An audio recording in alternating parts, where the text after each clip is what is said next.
Hello students, तो कैसे हैं आप लोग। आज की इस क्लास में हम पढ़ते हैं विचरण गुणांक के बारे में। विचरण गुणांक जो कि प्रमाप विचलन का ही आगे का कॉन्सेप्ट है। क्या होता है विचरण गुणांक और उसकी गणना क्यों की जाती है और कैसे की जाती है, इन सब चीज़ों के बारे में आपको डिटेल से बताने वाला हूं। विचरण गुणांक को इंग्लिश में बोलते हैं कोफिशिएंट ऑफ वेरिएंस। वेरिएंस का मतलब यहाँ पर ये देखा जाता है कि जो भी हम विचलन निकालते हैं वो विचलन एक्चुअली में जो माध्य का निकाला जाता है, तो माध्य की तुलना में विचरण कैसा है, मतलब माध्य से पदों के बीच में, माध्य से प्रमथ विचलन के बीच में जो अंतर है वो अंतर कितना है, इस चीज को पता लगाने के लिए विचरण गुणक की गणना की जाती है। और एक्चुअली में ऐसा होता है ना, जब हमारे पास एक से ज्यादा आंकड़े होते हैं, एक से ज्यादा श्रेणियां होती हैं, उन सभी श्रेणियों के बीच में तुलना करने के लिए भी विचरण गुणक की गणना की जाती है। तो विचरण गुणक जैसे जैसे भी हो, हमें परमाप विचलन आना चाहिए, क्योंकि परमाप विचलन की गणना करने के बाद ही विचरण गुणक की गणना की जा सकती है। तो विचरण गुणांक जो होता है ना, इसकी गणना वस्तुतः प्रमाप विचलन गुणांक का प्रतिशत रूप है, क्योंकि यहाँ पर जब प्रमाप विचलन हो उसको प्रतिशत रूप में कन्वर्ट किया जाता है। प्रमाप विचलन आप तो जानती हैं, जहाँ कैलकुलेट किया जाता है, प्रमाप विचलन को कैलकुलेट करने के बाद उसको परसेंटेज वे में रिप्रेजेंट करेंगे ताकि तुलना हो सके। इसी को विचलन गुणांक के नाम से जानते हैं। तो प्रमाप विचलन को समांतर माध्य से भाग देकर, परमाप विचलन को समांतर माध्य से, इसका मतलब होता है ये एक ऐसी चीज है जिसकी गणना करने के लिए हमें परमाप विचलन भी चाहिए, साथ ही साथ हमें समांतर माध्य भी चाहिए। इसका मतलब ये हुआ कि परमाप विचलन को समांतर माध्य से भाग देकर 100 से गुणा करने के बाद हमें विचलन गुणांक की प्राप्ति होती है। अब इस रीति का प्रयोग सबसे पहले किसने किया था? प्रोफेसर कार्ल पियर्सन ने किया था। कार्ल पियर्सन का नाम तो जानते हो, सांख्यिकी में इनका ये बहुत ही ज़्यादा जो है प्रसिद्ध नाम है, फेमस है। ये अपने उसको लेके, कॉन्सेप्ट को लेके इन्होंने सहसंबंध का कॉन्सेप्ट दिया था। इसके अलावा बहुत सारे दूसरे सांख्यिकी से रिलेटेड कैलकुलेशन इन्होंने बताए हैं। तो इसलिए इसको कार्ल पियर्सन का विचरण गुणांक के नाम से भी जाना जाता है। तो कार्ल पियर्सन के अनुसार विचरण गुणांक के माध्य में होने वाला प्रतिशत विचरण है, जबकि प्रमाप विचलन को माध्य में होने वाला कुल विचरण माना जाता है। इनका ये कॉन्सेप्ट है। अब ये बात किया जाए कि गणना कैसे की जाती है। विचरण गुणांक की गणना करने के लिए हमें चाहिए परमाप विचलन, सिग्मा, मतलब ये क्या चीज़ है, ये है परमाप विचलन, स्टैंडर्ड डेविएशन, और ये है हमारे पास माध्य। इसका मतलब होता है जो भी परमाप विचलन हम कैलकुलेट करोगे उससे हमें निकालना पड़ेगा, ठीक है ना। उसके बाद हमें माध्य चाहिए और माध्य से परमाप विचलन को भाग करके हमें मिलेगा सीबी, यानी कि कोफिशिएंट ऑफ वेरिएंस। कैलकुलेट कैसे करते हैं, इसके लिए हमें क्वेश्चन को सॉल्व करके पढ़ना पड़ेगा। क्वेश्चन को सॉल्व करते हैं। निम्न सारणी से परमाप विचलन तथा विचलन गुणांक ज्ञात कीजिए। हमारे पास यहाँ पर सारणी है, परमाप विचलन भी ज्ञात करना है और विचलन गुणांक भी ज्ञात करना है। इसके बीच में एक चीज छूट गया है, हमें यहाँ पर माध्य की भी गणना करनी होगी, और माध्य की गणना एक्चुअली में पहले करनी पड़ती है। अब क्वेश्चन क्या है, प्राप्तांक दे रखा है 0 से 10, 10 से 20, 20 से 30, 30 से 40, 40 से 50, 70 से 80 तक, और हमारे पास छात्रों की संख्या 10, 15, 25, 25, 10, 10, 5 और 0 दे रखा है। इस पूरे टेबल का प्रयोग करना है परमाप विचलन की गणना करने के लिए। अब नॉर्मली जब भी हम परमाप विचलन की गणना करने जाएंगे, मैंने अभी कहा कि अगर कुछ नहीं बताया गया तो सिंपली आप क्या करो, यहाँ पर परमाप विचलन की गणना करने के लिए इस पद विचलन विधि का प्रयोग करो, जहाँ पर परमाप विचलन का फॉर्मूला होता है वर्गमूल, यानी कि under root summation F D dash square x upon summation f minus bracket summation F D dash x upon summation f का whole square multiply by I. ये है हमें हमारा पद विचलन निकालने का, परमाप विचलन निकालने का फार्मूला पद विचलन विधि से। वहीं पर अगर हम बात करते हैं माध्य निकालने का, जब हम माध्य निकालने की बात करेंगे, इसका फार्मूला बन जाएगा A plus summation F D dash x upon summation F multiply by I. तो इससे हम माध्य निकालेंगे, इससे परमाप विचलन निकालेंगे। शुरू करेंगे, क्वेश्चन आपके सामने है।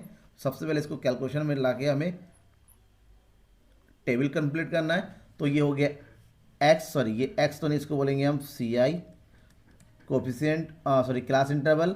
और क्लास इंटरवल से हमें निकालेंगे, सबसे पहला स्टेप होता है कि हम निकालेंगे एक्स, मतलब मिड वैल्यू, यानी कि माध्य मूल्य, माध्य बता रहा, सॉरी फॉर दिस। मध्य मूल्य मतलब जो लोअर आइटम होता है और जो अपर आइटम होता है, दोनों को ऐड करके 2 से भाग करेंगे तो मध्य मूल्य आ जाएगा। मतलब 0 और 10 के बीच के पद कौन सा है, जो 0 और 10 के बीच का पद बिल्कुल कौन सा होता है, 5। 10 और 20 का बीच का पद कितना होता है, 15। 20 और 30 के बीच का पद कितना होता है 25। इसी तरह सब में 10-10 का अंतर है और 10-10 का अंतर में ये लिखते चली जाइए। 45, 55, 65 और 75 हो गया। पहला काम क्या करना है, पहला काम हमें निकालना है माध्य, और माध्य निकालने के लिए चाहिए a plus summation D dash x upon summation F multiply Y. Summation F चाहिए होता है, एफ ये इन सबका टोटल कर दीजिए। इसका सबका टोटल करेंगे तो टोटल कितना आ जाएगा 5 5 10 10 5 15 5 20 का सिफर हासिल 2 3 4 5 6 7 8 9 10। ये हो गया समेसन एफ कितना हो गया 100। ये हो गया टोटल। एक्स, एक्स से हमें क्या निकालना है dx निकालना है, और dx का फॉर्मूला होता है x माइनस ए, मतलब जो भी x है उसके बीच का पद हम देखेंगे। कितने पद है हमारे पास 1 2 3 4 5 6 7 8, और यहाँ से बिल्कुल बीच का पद आइटम निकालेंगे। बीच में आइटम कौन सा है 35। दोनों में जो छोटा आइटम होता है बेसिकली छोटे को लेंगे तो ज़्यादा आसान रहेगा। तो यहाँ पर छोटा आइटम कौन सा है 35। तो अब क्या करेंगे 5 में से 35 को माइनस करेंगे। 5 में से 35 गया माइनस का 30 बचा। 15 में से 35 माइनस करेंगे माइनस का 20, माइनस का 10 और ये 0। फिर 45 में से 25 35 माइनस करेंगे 10। 55 में से 35 20, 65 में से 35 30 और 75 में से 35 यानी कि ये हो गया 40। ये होने के बाद हम नेक्स्ट स्टेप में आते हैं, हम निकालेंगे D dash X equal to D X upon I, और यहाँ पर आई का मतलब होता है क्लास इंटरवल। सब में 10-10 का डिफरेंस है तो 10 को ही लेंगे। तो 10 से डिवाइड करेंगे, 30 को 10 से डिवाइड करेंगे माइनस का 3, 2 को 10 से डिवाइड करेंगे माइनस का 2, माइनस का 1 0। ये हो गया 1 2 3 और 4, सबको 10 से डिवाइड कर दिया, हो गया। मीन निकालने के लिए अब एफ और डी डैश चाहिए हमें, तो ये हो गया एफ डी डैश एक्स। इन दोनों की आपस में क्या करेंगे गुणा, एफ और डी डैश की। तो इधर हो गया 10, इधर हो गया 3, 10 दिया 30 माइनस का 30, 15 दूनी 30, ये हो गया माइनस का 30, 25 से कम 25 माइनस का 25, 25 0 का 0, फिर हो गया 10 से कम 10, 10 दूनी 20, 5 दिया 15, 4 0 का 0। ठीक है, यहाँ तक कंप्लीट हो गया। जब ये स्टेप हमारा कंप्लीट हो जाता है, अब हम करेंगे समेसन डी डैश एक्स। इसको निकालने के लिए देखिए ऊपर के सारे माइनस में, तो 30 30 60 और 25 कितना हो गया 85। ये हो गया माइनस का 85, तो यहाँ पर हमने लिख दिया माइनस का 85। और जब प्लस वाला जोड़ेंगे 10 20 30 और ये हो गया 35। तो ये हो गया नीचे का हमारे पास कितना हो गया 30 और 10 45। तो 50 में से 45 माइनस कर देंगे, बचेगा माइनस का 40। तो ये हो गया हमारे पास summation F D dash x. इसका यूज करेंगे, पहले समांतर माध्य निकालते हैं, जहाँ फार्मूला होता है समांतर माध्य बराबर A plus summation F D dash x upon summation F multiply by I. तो यहाँ पर देखिए क्या क्या दिया हुआ है, ठीक है ना। ए हमारे पास है, ये है हमारे पास 35, ठीक है, हमने एज्यूम किया था। समेसन एफ हमारे पास है 100, आई हमारे पास है 10, summation F D dash x हमारे पास आएगा माइनस का 40। इन सभी की वैल्यू को यहाँ पर फार्मूले में रखिए। तो मीन इक्वल टू ए मतलब 35 plus summation F D dash यानी कि माइनस का 40 बटे 100 मल्टीप्लाई बाई 10। 10 से सिपर कट गया, ये 0 से 0 कट गया, प्लस माइनस माइनस, इसका मतलब होता है मीन बराबर 35 माइनस 4 बराबर कितना हो जाएगा 31। ये हमारा समांतर माध्य आ गया। समांतर माध्य निकालने के बाद अब हम निकालेंगे प्रमाप विचलन, ठीक है। और प्रमाप विचलन का फार्मूला क्या होता है, प्रमाप विचलन का फार्मूला यहाँ पर हमारे पास होता है summation F D dash S square upon summation f minus summation F D dash x upon summation F. भाई ये तो हमारे पास है, हमें चाहिए एफ डी डैश स्क्वायर। तो यहाँ पर हमें क्या चाहिए, हमें ये दोनों तो हमें ऑलरेडी यहाँ से मिल गया, देखिए ये दे रखा है यहाँ पर माइनस 40। लेकिन अब हमें एफ डी डैश स्क्वायर भी चाहिए। इसके लिए हमें दोबारा होगी टेबल में, ये जो डी डैश निकाला इसका स्क्वायर कर दीजिएगा, डी डैश स्क्वायर एक्स। तो इसका स्क्वायर करेंगे तो 3 का स्क्वायर आ जाएगा 9, 2 का स्क्वायर हो जाएगा 4, 1 का स्क्वायर 1, 0, 1 का स्क्वायर 1, 2 का स्क्वायर 4, 3 का 9 और योगी 4 का 16। अब निकालेंगे F D dash square x. तो एफ और डी स्क्वायर को मल्टीप्लाई कर देंगे, 9 और 10 की मल्टीप्लाई करेंगे कितना जाएगा 90, 10 9 90, 15 और 4 15 चौको 60, 25 एकम 25, 25 0 का 0, 10 एकम 10, 10 चौके 40, 15 5 नम 45, 16 0 का 0 हो गया। अब इन सबको जोड़िए, कितना जाएगा, 5 5 10 का सिफर, 9 और 1 10, 10 16, 17 18, 19, 19 और 4 19 और 4 23, 23 और 4 27, ये हो गया 270, यानी कि एफ डी डैश स्कोर आ गया।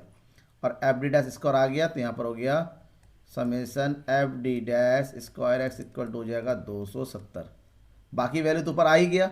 अब इसको उठा के फार्मूले में रखिए यहाँ पर, तो सिग्मा बराबर ये हो गया वर्गमूल summation F D dash square के रखेंगे 270 बट्टे समेसन एफ कितना हो गया 100 minus summation F D dash कितना आया था माइनस का 40, देखिए ये दे रखा है माइनस का 40 बट्टे 100, ये हो गया माइनस का 40 बट्टे 100 का स्क्वायर मल्टीप्लाई बाई 10।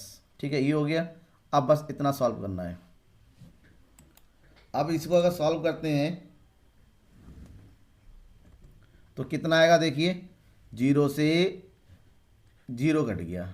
ठीक है, तो ये हो गया 10 से 27 को भाग करेंगे तो हमें मिलेगा 2.7 माइनस इधर से इधर 0 कट गया, 10 से भाग करेंगे ये हो जाएगा माइनस का 0.4 का स्क्वायर मल्टीप्लाई बाय 10, तो ये हो जाएगा हमारे पास कितना 2.7 माइनस 4 चुको 16 यानी कि 0.16 मल्टीप्लाई बाय 10, और 2.7 में से 0.16 को माइनस कर देंगे 0.4, इधर बचेगा 6 में से 1 गया 5, इधर बचेगा 2.54, तो ये हो गया 2.54 का अंडर रूट निकालेंगे और उसके बाद 10 से क्या कर देंगे, गुणा कर देंगे। तो इतना निकालने के बाद अब हमारे पास आते हैं 2.54 का वर्गमूल निकालने। पॉइंट के बाद वाले का पेयर अलग बनेंगे, इसका जोड़ा अलग बनेंगे, ये हो गया 1 एकम 1 1 1 और 1 कितना हो गया 2, इधर बचा 1 पॉइंट उठाया ऊपर लगाया नीचे हो गया 5 4, 2 के आगे एक नंबर बढ़ाना जिससे 154 डिवाइड कर सके। कितनी बार जाएगा, 7 दूनी 14, 7 7 ज़्यादा बताओ 6 36, 6 दूनी 12 ज़्यादा हो जाता है, जगह 5 बार, तो जगह 5 5 25, 5 दूनी 10 2 12, 5 और 5 10, 2 और 1 3, 14 में से 5 गया कितना बचेगा 9, इधर बचेगा 4 4 में से 2 गया 2 29। ठीक है, अब इसके आगे नंबर बढ़ाइए ताकि ये डिवाइड हो सके, पॉइंट लगा हुआ 2 जीरो हम आराम से बढ़ा सकते हैं, तो 9 3 27 9 बार जाएगा, 9 9 81, 9 3 27। ठीक है, कम से कम 3 डिजिट तक निकाले ही निकालेंगे, ये हो गया 9 9 9 18 और इधर हो गया 3, इधर भाग कीजिए कितना आ गया 0 में से 1 गया 9, इधर बचा 9 में से 8 गया 1, 8 में से 7 गया 1, पॉइंट लगा हुआ 2 जीरो, यहाँ पर भी हम आराम से बढ़ा सकते हैं। अब लगभग कितनी बार जाएगा, लगभग ये चला जाएगा 4 बार, तो 4 से भाग करेंगे 4 चुको 16 का 6, 4 अट्ठे 32 और 1 33, 4 कम 4 और 3 7, 4 3 12, ज़्यादा हो जाता है लगभग 3 बार, तो ज़्यादा कर देते देखो डिवाइड करके पता चलेगा कितनी बार जाएगा ये, तो 3 बार कर देंगे, ये हो जाएगा 3 3 9, 3 अट्ठे 24, 3 एकम 3, 4 5, 3 3 9। ठीक है, अब ये होगा रिमाइंडर कितना बचेगा 1, 9 में से 4 गया 5, 8 में से 5 गया 3, इधर बचेगा 2, इसके आधे से बहुत ज़्यादा इसलिए हम यहाँ पर 1 जोड़ देंगे, तो हमारे पास बचेगा 5 1.59, 3 की जगह लिख देंगे 4 गुणा 10, ये हो जाएगा 15.94, क्योंकि 10 से गुणा करेंगे। ये हमारे पास हो गया परमाप विचलन। परमाप विचलन जैसे ही आ जाएगा आगे के स्टेप में आएंगे, क्योंकि हमें निकालना है कोफिशिएंट ऑफ वेरिएंस, मतलब विचलन गुणांक, विचरण गुणांक कोफिशिएंट ऑफ वेरिएंस, इसका फार्मूला होता है परमाप विचलन बट्टे माध्य। परमाप विचलन हमने निकाला 15.94 और इधर हमने माध्य निकाला था कितना, देखिए कहाँ गया 31 इसको भाग कर देंगे। अब 31 का से भाग कीजिए, 31 से भाग करेंगे 15.94, पॉइंट उठा के यहाँ लगाया, कितनी बार जाएगा, ये लगभग हमारे पास कितना, सॉरी ये गुणा भी करना है 100। ठीक है, जब गुणा करेंगे 100 तो ये हो जाएगा तुम्हारे पास कितना 1 5 9 दशमलव 2 जीरो हट जाएगा 1 हाँ ये हो गया 2 पॉइंट आ गया 2009 1594 बट्टे 31। अब 31 से इसको भाग कर दीजिए, 31 से भाग करेंगे 1594, कितनी बार जाएगा, ये हो गया 5 बार, 5 एकम 5 5 3 15, बचेगा कितना 4 4 31 एकम 31, बचेगा कितना 3 और इधर हो गया 1। अब लगाएंगे पॉइंट बड़ा 0, 4 बार, 4 एकम 4 4 3 12, बचेगा कितना 6, पॉइंट लगा 0 बढ़ाया, अब कितनी बार जाएगा, लगभग एक बार, 31 से कम 31, तो ये 2 डिजिट तक निकल आया। 51.41% का विचलन आ रहा है और यही हमारा क्या है, आंसर है। ठीक है, समझ में आ गया। वैसे कोई दिक्कत हो रही है किसी भी तरह का समझ में बताइए, कहीं पर कैलकुलेशन में वो दिक्कत आ रही है किसी क्वेश्चन में तो बेझिझक मुझे बताइए। व्हाट्सअप नंबर मैंने दिया हुआ है, वीडियो को देखिए, यहाँ पर व्हाट्सअप नंबर दे रखा है, आराम से मुझसे कॉन्टैक्ट कर सकते हैं, कोई भी डाउट हो बेझिझक पूछ सकते हैं। तब तक के लिए थैंक यू एंड बाय।